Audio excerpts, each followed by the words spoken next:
Mari kita sejenak memberi penghormatan kepada Sang Tiratana. Namo tassa bhagavato arahato sama sambuddhassa. Namo tassa bhagavato arahato sama sambuddhassa. Namo tassa bhagavato arahato sama sambuddhassa. Yang berberkah, yang maha suci, yang telah mencapai penerangan sempurna oleh diri sendiri. Kepuasan adalah harta yang paling berharga. Ibu, bapak yang saya hormati, Sugihoto Namo Buddhaya.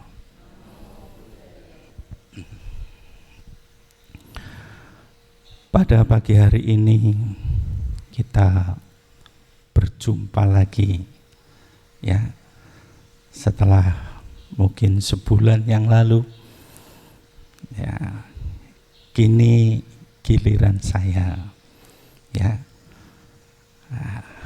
Ibu Cutisari yang saya hormati. Beliau merasa khawatir kalau saya hari ini lupa memberikan Dhammedesana.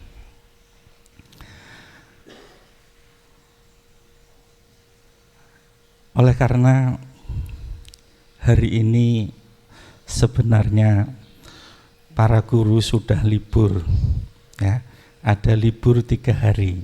Hari ini, besok Senin, dan besok Selasa, ya. Nah, seharusnya waktu libur itu digunakan untuk libur, sehingga beliau agak khawatir apakah Pak Munarso ini juga ikut libur itu, ya.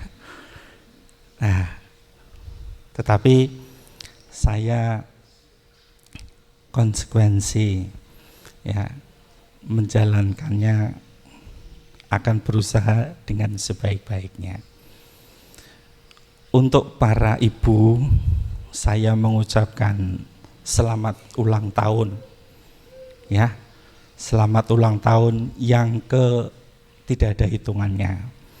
Semoga para ibu yang hebat itu, ya, ini tetap menjadi tiang penyangga rumah tangga, tiang penyangga negara, dan juga tiang penyangga agama. Ya, kemarin hari Jumat kan tanggal 22 hari Ibu. Nah, kebetulan saya ibu saya yang melahirkan sudah tidak ada, ya. Tetapi saya masih memiliki 2 ibu, Bapak Ibu sekalian. Ibu jari saya kiri, ibu jari kanan saya. Nah, ya, jadi masih punya ibu, ya. Dan ini ibu yang luar biasa juga, ya. Coba kalau Bapak Yanto ini saya kasih begini, wah, ya, mesti Bapak ini luar biasa dan tersenyum pada saya. Tapi coba kalau saya kasih begini, wah, ya, wah, Pak Narso ngece ini, begitu ya, iya, ya. Jadi memang ibu jari pun luar biasa, apalagi ibu yang sesungguhnya, ya. Sampai-sampai diungkapkan di dalam parita bahwa ibu itu, ya, cinta kasihnya seorang ibu itu sangat luar biasa. Meskipun di sana ada kejadian bahwa seorang ibu membunuh anaknya. Nah, itu di luar ibu yang memiliki cinta kasih yang luar biasa.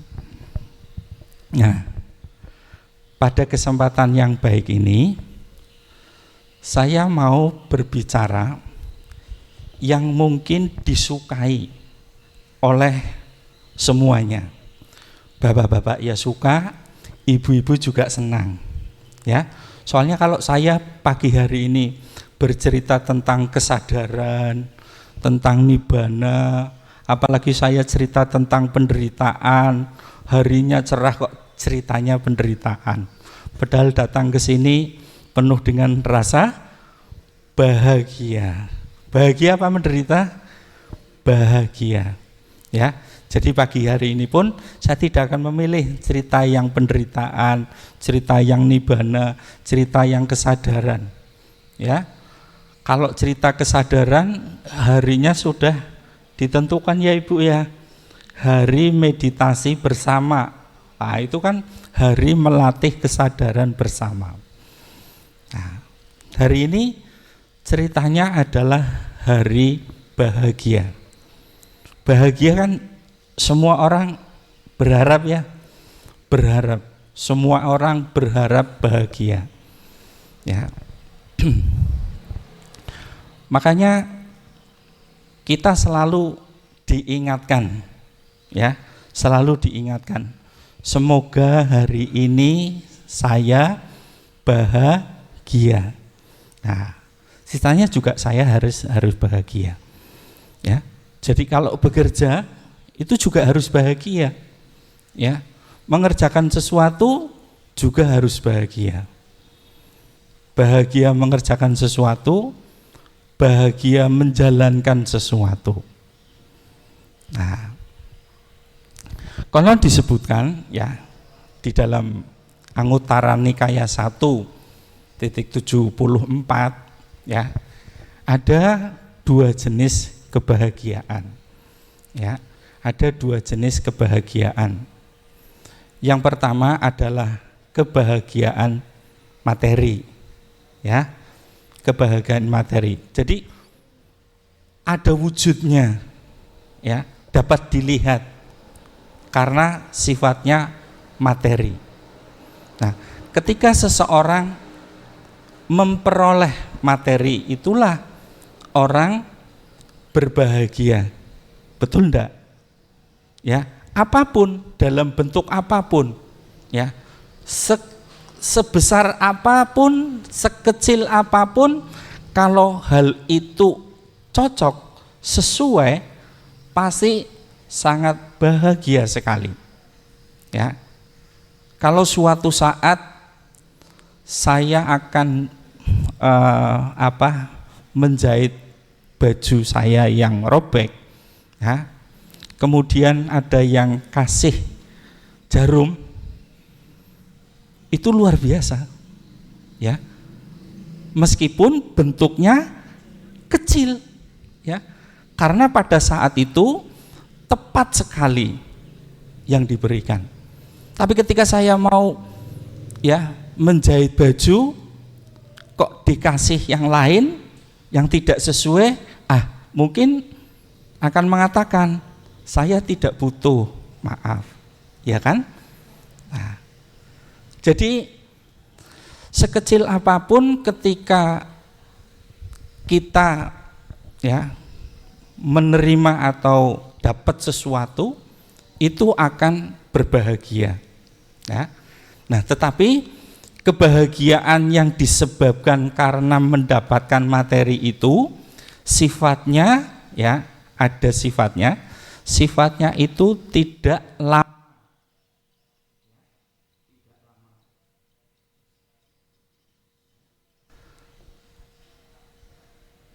Sifatnya hanya sementara.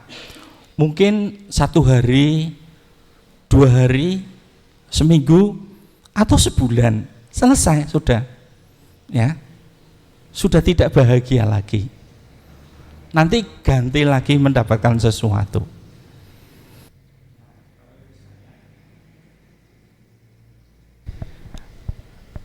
Kebahagiaan yang sementara ini, kalau tidak disertai dengan kebijaksanaan, itu juga akan membawa penderitaan. Apalagi kita memiliki pandangan tolok ukur bahagia materi, wah nanti menjadi betul-betul menderita. Ya. Kalau di daerah saya dulu, ya, katanya ukuran orang kaya itu kalau punya kerbau banyak, ya. Jadi kalau kaya raya itu kalau kerbonya banyak, ya, itu di tempat saya dulu. Jadi yang disebut orang kaya itu orang yang memiliki kerbonya banyak. Tetapi di tempat lain, ya, kalau tidak salah di Sumba, NTB, ya, itu orang yang kaya itu kalau punya kuda yang banyak, ya, punya kuda yang bagus-bagus yang banyak, itulah orang kaya. Nah, kalau orang kota lain lagi, mobilnya banyak, ya. Nah itu ukuran kaya berbeda-beda. Ada yang mengukur kekayaan pakai kerbau, ada yang mengukur kekayaan pakai kuda, ada yang mengukur kekayaan pakai mobil. Nah, apakah semua itu benar? Ya mungkin secara materi bahwa ukuran-ukuran yang demikian adalah benar, ya. Nah, tetapi kemudian apakah orang yang tolok ukur pakai kerbau, pakai kuda, pakai mobil yang banyak itu batinnya bisa bahagia? Belum tentu ukurannya, ya, belum tentu ukurannya. Di sebuah negara maju itu penghasilan biasanya lebih tinggi dari di negara kita, ya. Nah, di negara maju orang yang penghasilannya lebih tinggi pun banyak orang yang depresi, banyak orang yang melakukan bunuh diri karena sebenarnya secara materi dia sudah punya banyak. Tapi mengapa dia melakukan hal itu? Nah, ini pertanda bahwa dia tidak menambah kekayaan batin. Ya. Jadi di cerita orang NTB di daerah Sumba itu, ya, suatu hari ada seorang anak yang dipasrai 10 ekor kuda, ya. Nah, pada saat dia dipasrai oleh ayahnya, itu dia gembalakan kudanya.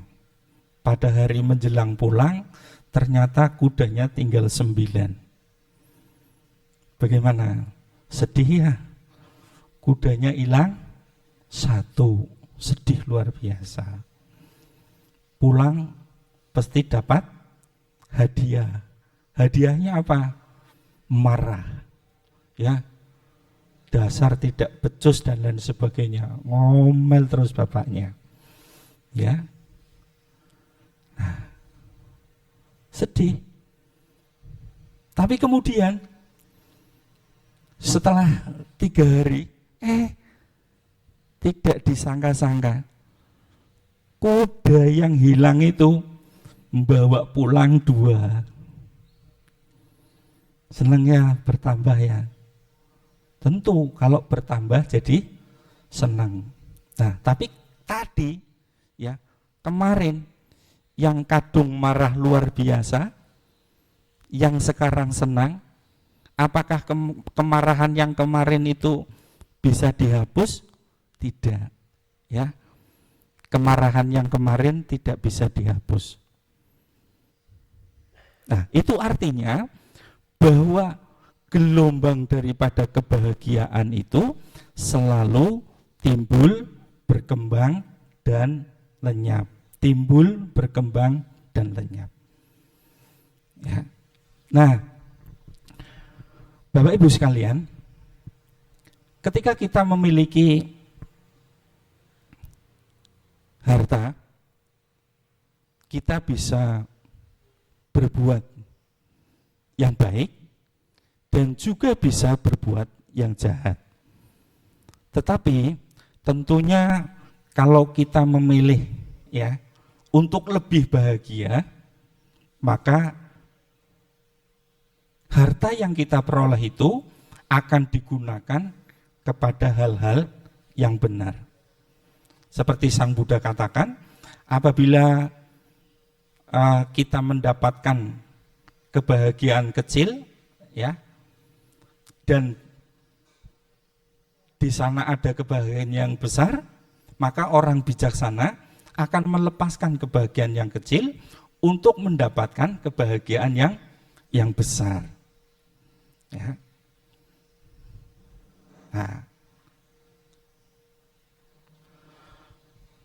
jadi digunakan kepada hal-hal yang bermanfaat, hal-hal yang berguna itulah yang memperbesar kebahagiaan. Bapak Ibu sekalian, yang kedua adalah kebahagiaan batin atau yang disebut niramasa. Ya, niramasa itu kebahagiaan yang tidak bermata kail. Ya, kalau yang bermata kail, kebahagiaan yang disebabkan oleh materi itu samisa, ya, kebahagiaan samisa. Nah, Bapak Ibu sekalian,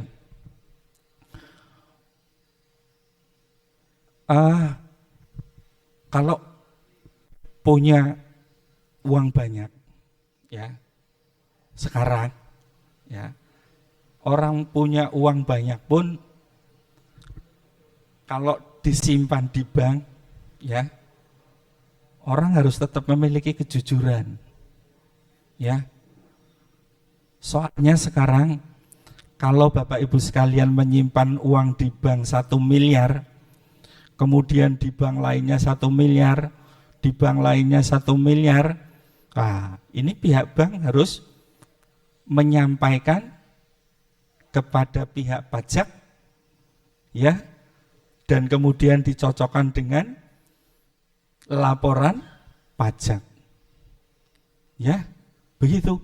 Jadi uangnya ini dipajakin enggak, atau kekayaannya ini masuk dalam daftar pajak enggak?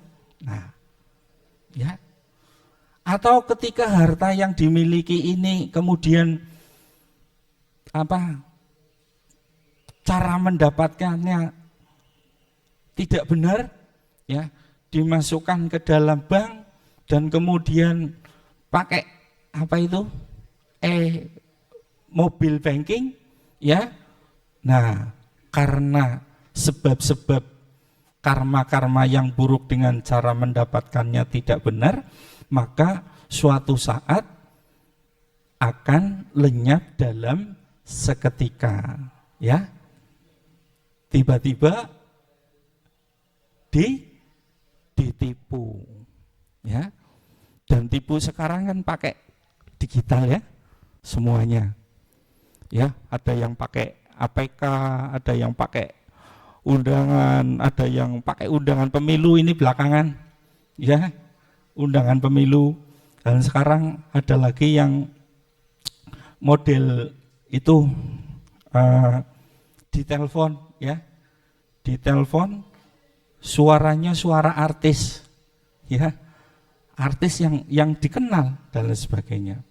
Nah, apabila di dalam diri kita itu terlalu banyak keserakahannya, maka akan tergiurlah dengan itu, dan ternyata adalah penipuan, ya. Ya. Dan beberapa kali saya yang tidak punya uang pun menjadi sasaran. Artinya begini, ya, dari Malaysia ini, ya, dari Malaysia pada pengen berteman, yang ujung-ujungnya nanti pada nanam saham, ya. Setelah saya tanya kepada keponakan saya yang ada di Malaysia, ini gimana ini ceritanya kok banyak orang Malaysia kepengen berteman tapi ujung-ujungnya pada pengen saham. Oh, itu penipuan, jangan diteruskan, ya, jangan diteruskan, ya. Dengan pokoknya ingin bersahabat, ingin berteman, mau datang ke Indonesia dan sebagainya, ternyata begitu. Dan setelah tidak ditanggapi, mereka juga enggak lagi dilanjutkan berteman. Nah, itu Bapak Ibu sekalian. Ya. Nah, dilanjut kepada kebahagiaan yang kedua, yaitu niramasa. Kebahagiaan yang tidak bermata kail. Ini kebahagiaan yang sebaliknya. Kalau tadi kebahagiaan memberi, menerima, nah sekarang kebahagiaan memberi, ya. Jadi memberi itu ternyata ada tingkat kebahagiaan yang lebih besar, ya. Wah, ya, kita mengenal kata marem enggak? Marem itu puas, ya.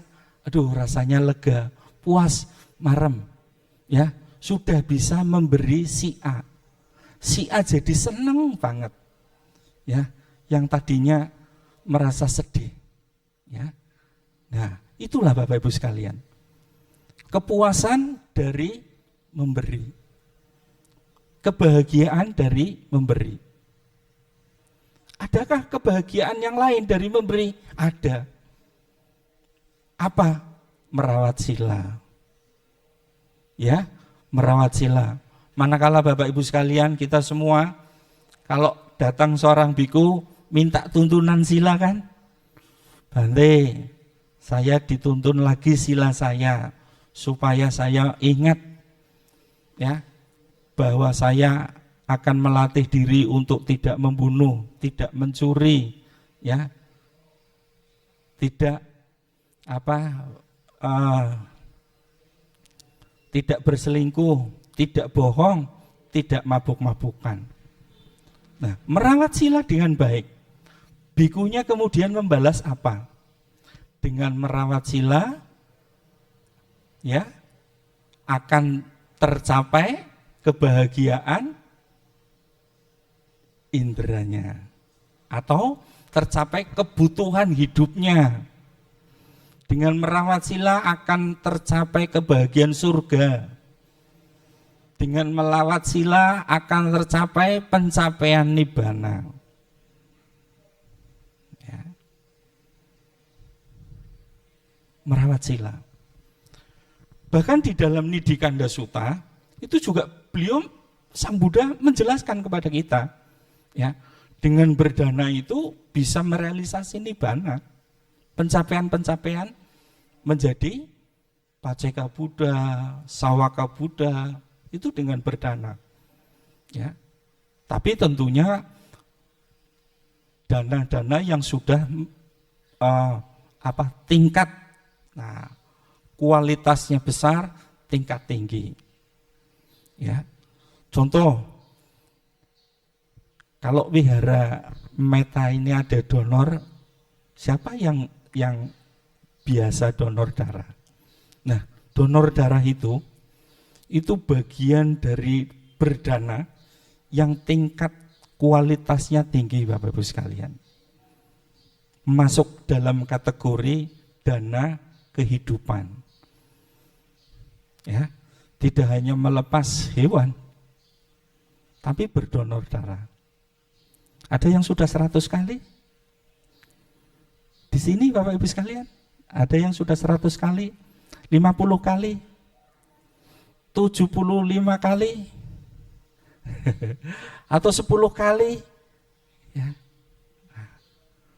10 kali sudah itu katanya, ada yang sudah 10 kali, ya.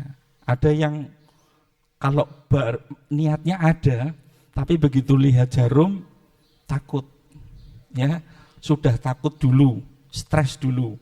Akhirnya begitu dicek, down, nggak bisa, rendah, ya, karena mentalnya sudah turun dulu, ya, begitu. Jadi kalau mau berdonor nggak jadi terus, karena sudah mental begitu. Tapi ada juga orang yang sakit sembuhnya gara-gara lihat jarum. Loh, Bapak Ibu sekalian, ya sudah sakit ini, kalau dibawa ke dokter dipaksa mau, tapi begitu sampai ke rumah dokternya baru begini, gitu, lihat itunya, langsung saya sembuh, itu pulang dan betul-betul sembuh. Luar biasa orang yang seperti itu, benar, ya. Jadi saya tidak heran ada orang yang memang seperti itu. Iya, jangankan orang biasa, tentara, polisi, ya, mau disuntik donor darah sudah luar biasa, ya. Bahkan saya pernah dengan berdonor darah dengan seorang brimob, ya. Saya duluan, beliau di samping saya, ya. Saya tidak apa-apa, beliau kemudian selesai, begitu bangun semaput, pingsan Bapak Ibu sekalian, ya, pingsan, ya. Tadinya memang sebelum diambil beliaunya sudah merasa ada ketakutan gitu, tapi beliau pejamkan matanya sambil diambil tetap gitu, ya. Begitu selesai, ya, begini mau bangun malah pingsan bapaknya. Nah itu, ya, jadi ketegaran mental terhadap sesuatu itu perlu Bapak Ibu sekalian, ya.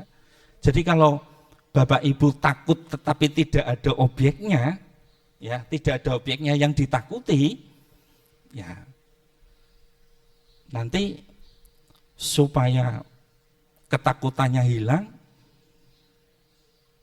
Ibu Bapak belajar semoga semua makhluk hidup berbahagia, begitu terus menerus, ya.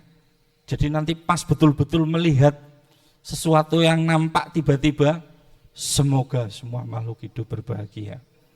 Begitu semoga semua makhluk berbahagia, pertama kali mungkin, ya, nggak sadar diri, tapi jadi pengalaman. Kemudian akan berubah. Nah, ya. Jadi merawat sila itu merupakan satu bentuk kekayaan, ya, bentuk kekayaan yang tidak tampak, tetapi kebahagiaannya itu melebihi dari kebahagiaan orang yang punya harta. Enggak mungkin, loh, ada contohnya kok. Contohnya siapa? Para Bante kan? Para Bante itu orang-orang yang merawat sila dengan baik, ya. Beliau ditanya, apakah dengan merawat silanya Bante beliau bahagia? Bahagia sekali, ya. Beliau tidak pernah menyimpan makanan, tapi beliau bahagia, ya. Kita kadang kalau sudah makan resah, ya. Resah, masih besok mau makan apa ini, ya. Atau resah mau makan di mana, ya. Nah, jauh lebih resah makan siapa. Oh iya, ya, makan apa, makan di mana, dan kemudian makan siapa, ya. Keresahan. Nah, tapi dengan merawat sila tentu orang tidak akan resah seperti itu. Mengapa Buddha katakan bahwa dengan merawat sila kebahagiaannya lebih tinggi? Coba saja, kalau saja orang merawat sila dengan baik, suatu hari tidak punya makanan, orang ini pasti akan bertekad, saya hari ini akan atta sila. Pasti begitu, ya kan? Saya hari ini akan atta sila. Nah, karena apa? Ya terbentur tadi, terbentur dengan tidak adanya makanan. Nah, tapi tidak berbuat kejahatan kan? Orang yang memiliki kekayaan batin itu, sedangkan orang yang tidak memiliki kekayaan batin, manakala tidak ada makanan, dia akan berpikir, aku mau mencuri, ya, aku mau mengambil makanan, aku lapar. Jadi pandangannya sudah berbeda, ya, orang yang miskin batinnya dengan orang yang kaya batinnya. Jadi ketika orang yang kaya batinnya itu, lebih baik saya atas sila. Nah, bermanfaat, menyehatkan, ya, sambil atas sila malamnya berdoa. Doa malam kan kadang-kala kata para biku mengatakan doa malam itu nanti akan didengar oleh para dewa lebih banyak. Ya bisa saja. Karena pada saat malam hari buat kita tidur, para dewa sedang beraktivitas. Kita doa kepada para dewa. Para dewa, semoga dengan atas sila saya, besok ada yang kirim makanan buat saya. Mungkin enggak? Mungkin Bapak Ibu sekalian. Hal itu bisa terjadi. Karena saya pernah Bapak Ibu sekalian, tapi bukan makanan, tapi duit. Benar, saya betul-betul tidak punya uang sepeser pun, tapi besok saya mau pergi. Pakai apa ya? Mau pinjem istri malu. Ya. Saya kemudian itu tadi, karena sudah melakukan atas sila, malamnya saya berdoa di altarnya Sang Buddha, depan altarnya Sang Buddha. Sesudah baca parita, saya mengatakan, Buddha, kalau memang ada dewa, saya mau meminta kepada dewa, tolong saya, ya, semoga ada orang yang ngirimi uang kepada saya. Sampai mengatakan begitu. Istri saya karena doanya itu agak keras, dengar doanya saya ketawa. Wah, orang masuk akal. Uang patung kok dimintai begitu? Loh, saya tidak minta kepada patung. Di hadapan altar Buddha, ya, apabila di sini ada para dewa, saya mau berdoa kepada para dewa. Semoga malam hari ini atau besok sebelum saya pergi, ada orang yang ngirimi duit pada saya. Dan apa yang terjadi? Saya mau tidur jam 10:30, sudah toto-toto wiharanya tak tutup. Kemudian saya mau tidur, ada orang tetek-tetek. Enggak tak bukai. Tetek-tetek lebih kencang lagi. Baru saya ngintip, siapa? Oh, ternyata, ya, penjaganya sekolah, ya, penjaga sekolah dari sekolah SMA. Datang, Pak, ada apa? Ya, saya masuk dulu ya Pak. Ya, udah masuk dulu. Ya, ada apa Pak? Ini Pak, tadi pagi saya sudah kesini. Bapak, ini nggak ada orang. Terus jam 10-an saya kesini lagi, nggak ada Pak orang. Lah saya balik lagi. Lah terus mau apa? Ini loh Pak, saya disuruh nganterin honornya Bapak. Coba sudah 10:30, suruh nganterin honor Bapak. Padahal sudah jam 10:30, mestinya kan besok ada. Loh Pak, kok kenapa malam-malam dikirimkan? Iya Pak, kok hati saya ndak enak sama jenengan. Oh, berarti dewanya memberitahu. Tadi, ya, tadi dewanya memberitahu. Katanya tidak enak dengan saya. Ya, dikasih. Oh ya sudah, sini tak tanda tangani ya Pak, terima kasih. Dan ini ya sama-sama, ya tolong diterima. Ya, meskipun sedikit. Kan Bapak sudah 3 kali ke sini, ya, nemuni saya. Itu. Wah ya Pak, nggak usah sih ya Pak, udahlah, saya sudah terima kasih sekali. Hari ini, malam ini doa saya terkabul Pak. Gitu, ya. Nah itu Bapak Ibu sekalian. Jadi orang yang punya sedikit kekayaan batin akan memberikan atau mencari solusi terhadap masalah pribadi, ini memilih hal yang baik buat dirinya sendiri. Ya, merawat sila. Ya kan? Apakah anak-anaknya umpamanya, oh kalau nggak punya itu anak-anaknya diminta, oh kamu atas sila dulu ya. Ya mungkin dikenalkan kepada atas sila separuh hari. Ya, atas sila separuh hari. Artinya begitu lapar dikasih makan, tapi tidak dikasih jajan. Ya. Sulit. Kalau sudah menjadi kebiasaan bukan hal yang sulit. Terus apalagi yang menjadi kekayaan batin berikutnya? Orang jalani meditasi. Wah ini ya, ini yang sulit ini ya. Jalani sila saya sudah bisa Pak. Ini sampai tadinya dulu saya sebelum aktif di Wihara Meta dulu suka mancing, sekarang nggak pernah mancing Pak. Ya sudah bagus sekali. Sudah jalani bagus ya. Tapi kalau diminta sama Bu Jutisari hari Rebo untuk itu meditasi, kok saya belum pernah bisa datang. Ya, oh ya nggak apa-apa, meditasinya di rumah. Saya bilang begitu. Kan sekarang sedang ngetren, sehabis Covid, ibadahnya di rumah. Akhirnya kebablasan, ibadahnya di rumah. Sampai ke wihara nggak mau, ibadahnya di rumah.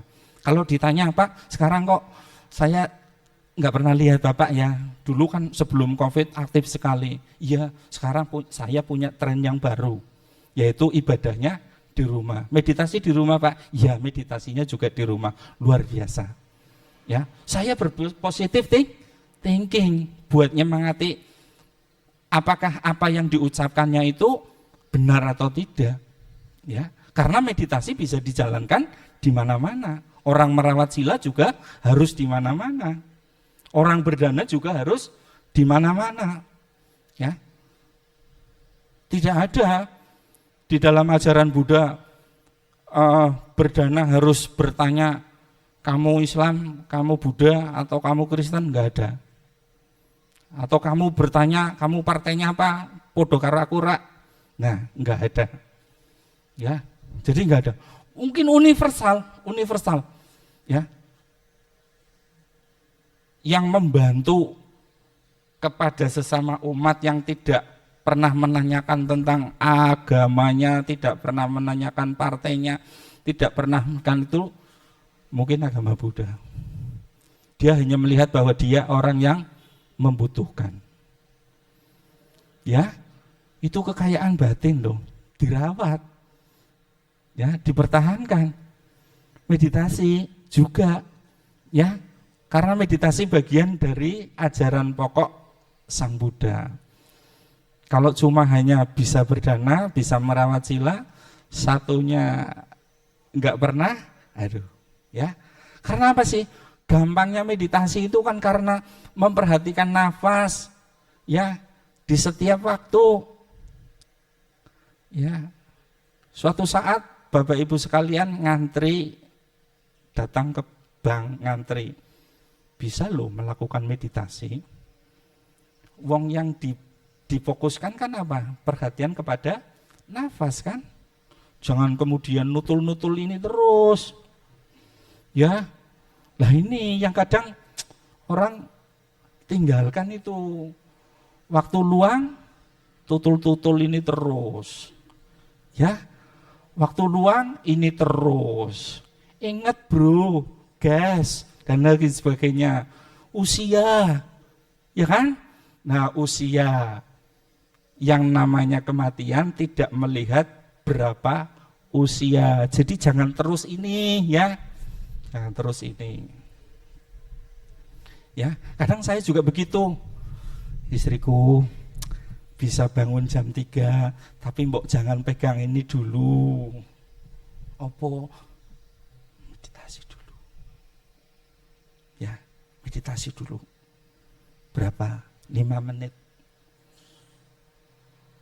Ya, minimal 5 menit. Enggak lama, ketimbang nutul-nutul ini sampai jam-jaman. Kalau sudah asik, layarnya banyak sekali, ribuan jutaan. Ya Bapak Ibu ya, lebih asik mana meditasi dengan nutul ini? Lebih asik nutul ini Bapak Ibu sekalian.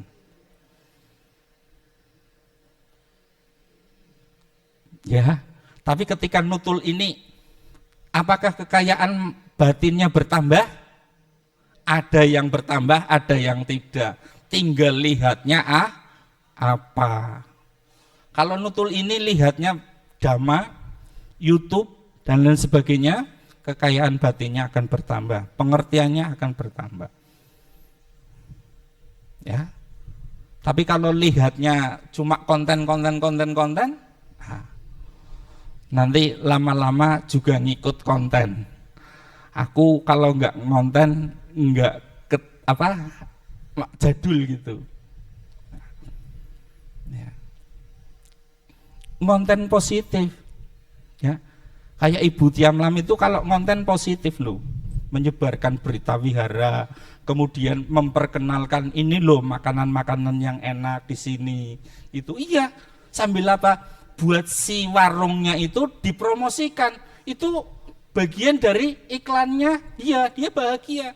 Makanya kalau sudah dapat rating 10 atau 100 atau 1000, ya, Bu Tiamlam menunjukkan kepada warung makannya, ini loh ratingnya sudah 1000. Nah gitu, oh iya, nanti Bapak Ibu bisa gratis 1 kali di sini. Contoh ini umpamanya. Ya maaf ya Bu ya, tapi saya berpikir hal yang positif. Itu Bapak Ibu sekalian.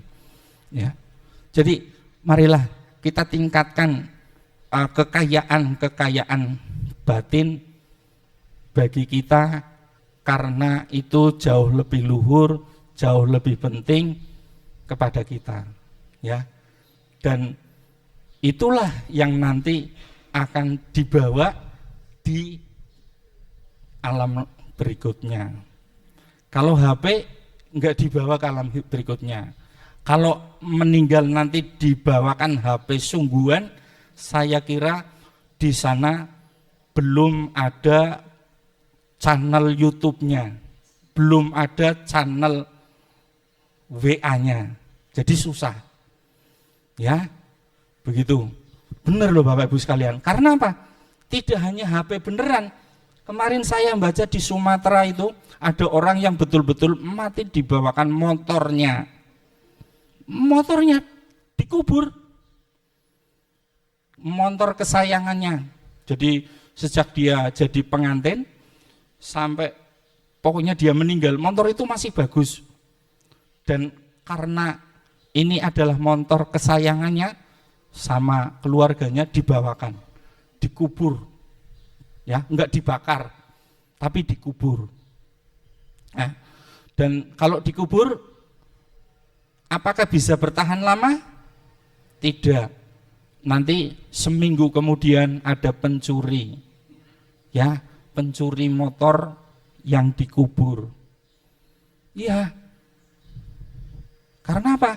Pencuri sekarang kan, ya, lihat kalau orang meninggal, terutama yang keturunan ada yang giginya dibawakan emas, itu saja dicuri, ya, digali dicuri, ya. Teman saya cerita sama saya, Pak, saudara saya meninggal, nah dibikin bawakan emas, lah malah dicuri. Dicurinya sekalian dengan apa? Dengan terbelonya. Karena apa? Terbelonya harganya mahal. Jadi yang mewah itu dicuri gitu. Ya.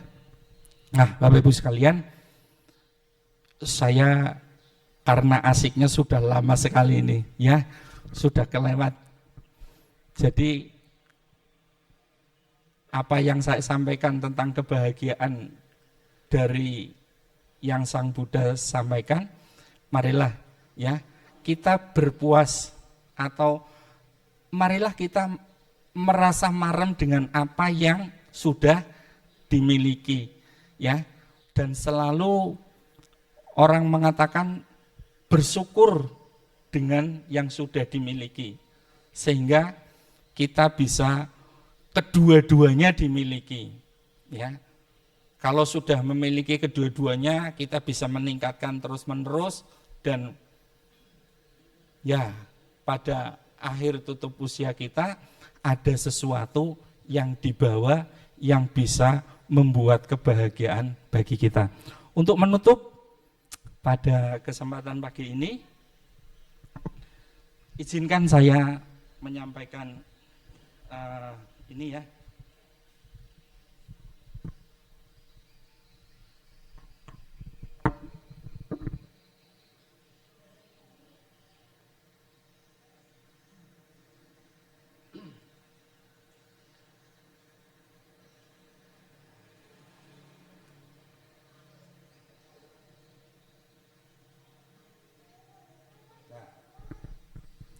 Bapak Ibu sekalian, Bapak Ibu suka ya dengan buah-buahan ya? Suka ya? Suka enggak Bu? Suka ya buah-buahan. Karena buah-buahan itu menyehatkan tubuh. Nah, ini ada buah-buahan yang menyehatkan batin. Ya, ya namanya sama, tapi maknanya berbeda. Contohnya Bu, ada markisa, mari kita sabar.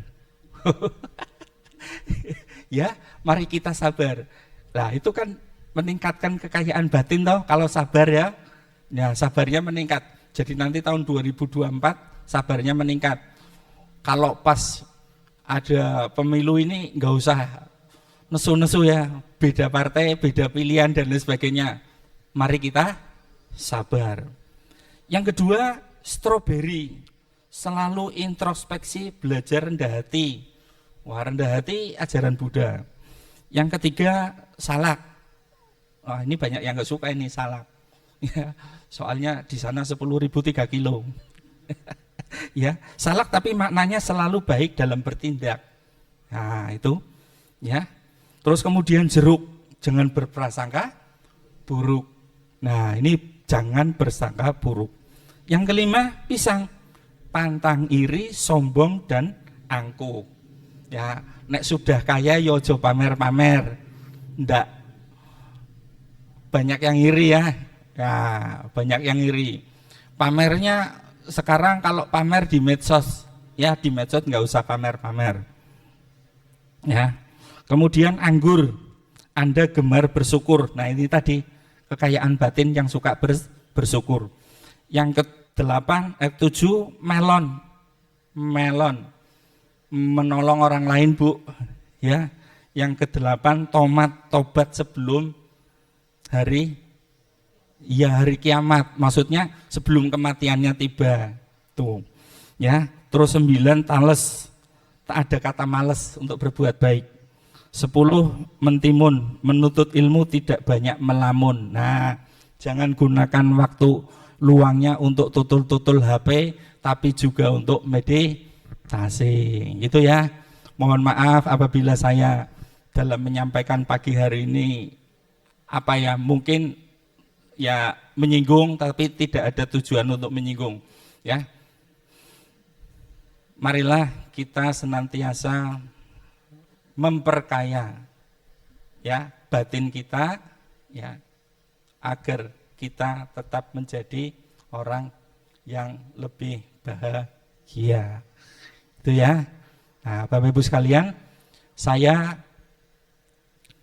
sebulan sekali hampir sebulan sekali ya Bu Cutisari ya mengisi Dhamma di Metawihara. Ya, sekarang ditugasi lagi setiap bulan 1 kali juga mengisi di Batik TV. Ya, siaran Batik TV, dan Batik TV sekarang channelnya sudah sampai ke Tegal, sampai ke Selawi, ya mungkin sampai ke Brebes. Dulu hanya sampai di Kota Pekalongan saja. Ya, saya sering dalam siaran menggunakan tanya jawab, ya, bincang-bincang. Ya, lah itu seringnya itu hari Sabtu malam Minggu jam 4 sore ya. Nah, itu tayang ulang bukan tayang live ya. Ya. Acaranya Cahaya Rohani. Nah, Cahaya Rohani itu di setiap hari Sabtu itu berganti-ganti. Dari Kristen, dari Katolik, dari Hindu, dari Buddha, dari Kristen itu. Jadi dari Islam. Jadi ada 6 ini ganti-ganti di setiap hari Sabtu itu. Iya, sebulan sekali. Enggak mesti Bu minggunya, jadi tinggal urutannya saja. Iya, karena ada 6 agama gitu ya. Ya, kemarin waktu bincang-bincang 2 episode itu membahas mengenai warisan dalam agama Buddha. Ya, jadi pandangan warisan dalam agama Buddha itu gimana? Termasuk pembagiannya gimana? Apakah dengan cara sama dengan seperti dalam agama Islam dan lain sebagainya atau enggak itu? Ya pokoknya saya ambil topik-topik yang menarik, yang memasyarakat, ya sehingga umat Buddha juga mengerti tentang apa ini hubungannya dengan hukum yang ada di Indonesia. Begitu Bapak Ibu sekalian, terima kasih dan sekali lagi mohon abaya dana, minta maaf yang sebesar-besarnya, ya. Sabi sata bawantu sukitata, semoga semua makhluk hidup berbahagia. Sadu, sadu, sadu. Sukihoto, Namo Buddhaya.